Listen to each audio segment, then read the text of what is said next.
願いしてもいいですか？ウエットティッシュ。ウエットウエットティッシュだったんだ。うん。あやペコちゃん何？ペコラのお題はウエットティッシュです。い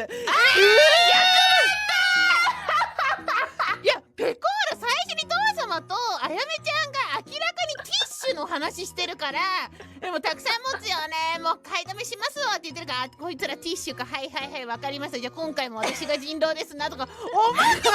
合わせてたよ、ペコ